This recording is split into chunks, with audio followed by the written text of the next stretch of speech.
What's happening, fam? L.A.R. movement still moving. A book is entitled Lessons from a Non-Custodial Father at Amazon Kindle and Create Space. Link will be in the description box below as usual. This video is entitled The Baby Daddy Scapegoat. It's a pervasive ideology that fathers are second-class parents, right? But and people try to act like that's not the case, but it is.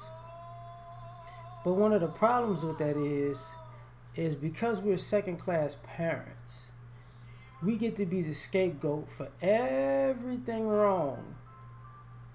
But people know the truth. They hit you with those mantras. I would fight to be in my child's life, as if as if fathers aren't fighting to be in their children's lives. But that's the problem with these mantras. If you're a father and you have to fight to be in your child's life, then that means you're fighting with someone who doesn't want you in your child's life. Right? So we just kind of skip over that part because, and in some ways, skipping over that part shows how natural, how often these mothers are the should I say aggressors, but these mothers perpetuate parental alienation, like keeping a child away from their parent, because it's like, I would fight, I would go to court, I would move heaven and earth to do what?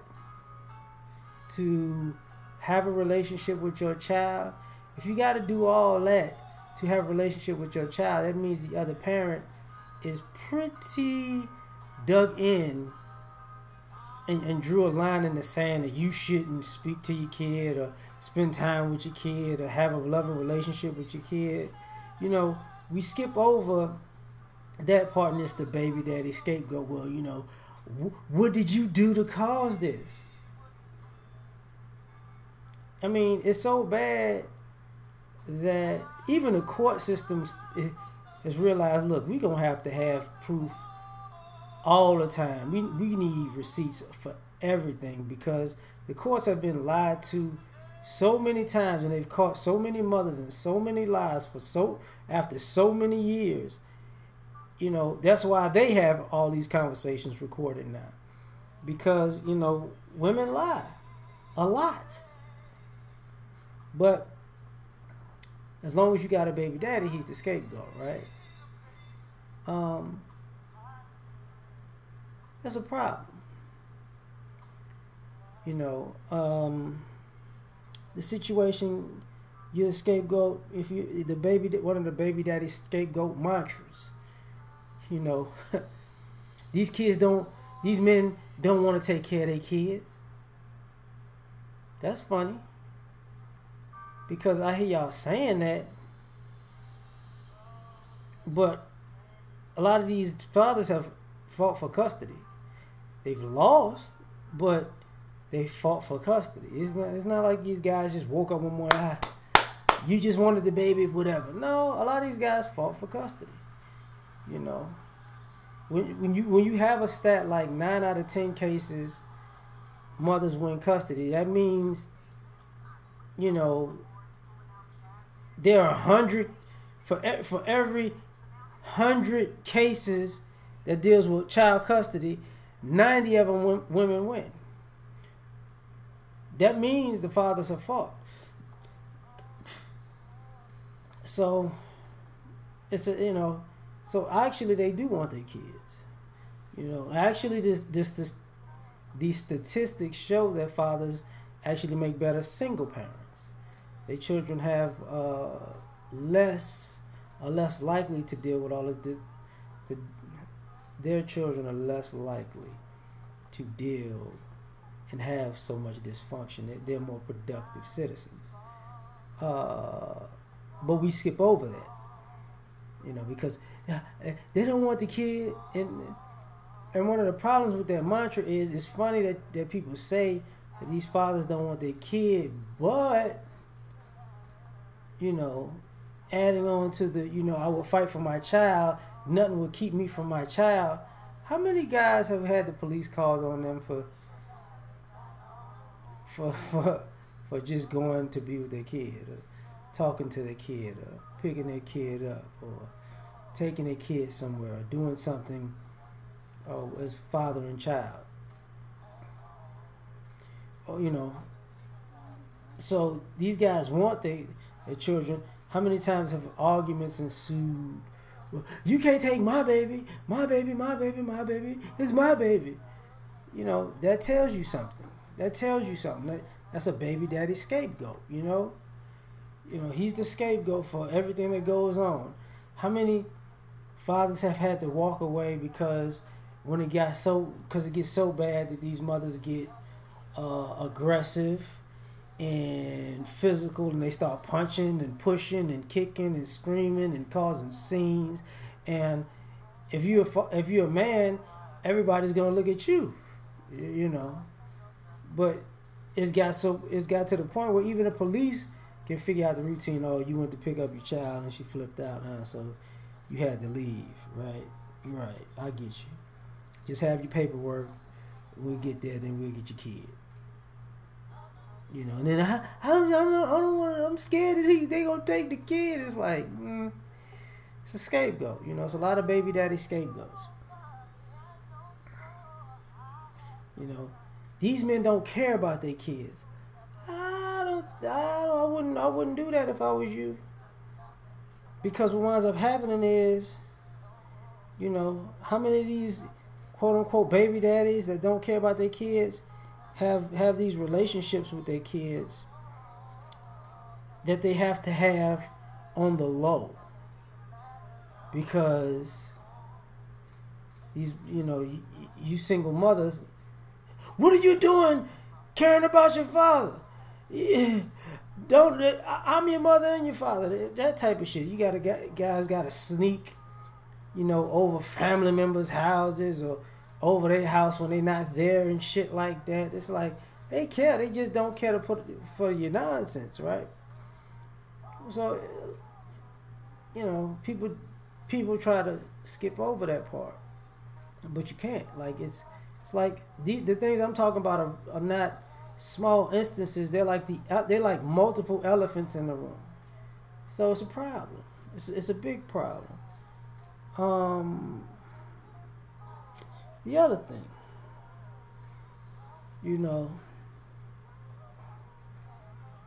if there were more fathers in the home, it wouldn't be this way. It's kind of ironic to hear that because I don't think when people ask about fathers being in the home, I don't think it has anything to do with parenting their kids. I think it has to do with these single mothers becoming lonely, and they hit the wall and don't nobody want them, and now you want the fathers back in the house because you need a man in your life. Because some of you mothers are the same mothers that made sure that this parent and child couldn't have a good relationship, but now all of a sudden he needs to be back, not just in the kid's life, but in the house with you. But nobody looks at that because he's got to be the scapegoat. It's his fault. It's his fault that he left. Maybe it is. But maybe it's yours.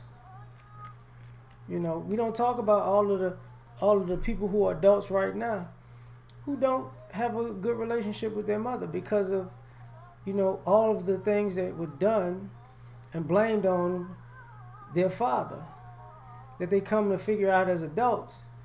No, that was you.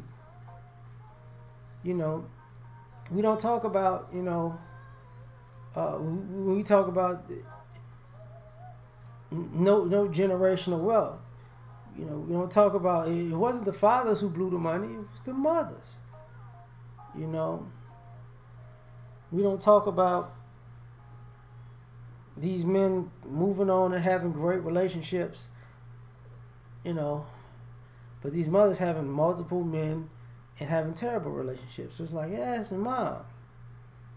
You know, we don't talk about the relationships flip flopping as adults when these kids become adults. You can't keep them. They'll go to confront their fathers out of anger, you know, and then they hear the other side of the story, and then it's like, oh no, this whole time has been my whole life has been a lie, you know. And then they like, you know, they don't rock with their mama no more, and they rock with their father. I mean, you know, this everything is the bad baby daddy scapegoat. I mean, it's really coming to an end because, you know, the house of cards is just unraveling because it's so bad that other kids can point it out to other kids, like in their peers can be like, oh yeah, that look, nah, your dad, nah, it's not that your daddy not there. We see how your mama get down. You don't want to admit it, but we see it. That's your mama. Kids go to barbershops. They play on sports teams together. They go hanging out together. They have sleepovers, and kids like, yeah, your daddy ain't the one that's crazy. Your dad ain't the one that's mean. It's your mom, you know. And I think it's gotten that bad where the scapegoat is viewed as a scapegoat now. It's not viewed as, you know, he's just an evil man. He's guilty. It's like people starting to use discernment and start breaking up these situations because, you know, baby daddies can no longer be the scapegoat because the dysfunction is so blatant that, you know, it's there when these fathers aren't in a room. And before I end, this is the other thing about it. When you have the two adults at some point in the same room at the same time, or have the kids in the same vicinity as both adults in a similar time span,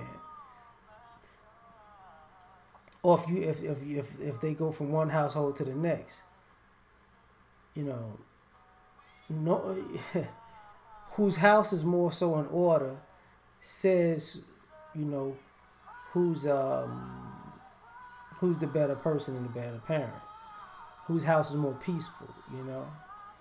And a lot of times it's becoming more so where these fathers' lives are more peaceful when they're just alone with their kids, and their kids' lives are more peaceful when they're just alone with their fathers. But on the flip side, you hear too many stories of a loving relationship with your mother, but it's a chaotic household, you know. So I'm gonna leave it at that and get out of here. Y'all have a good one. We out. Peace.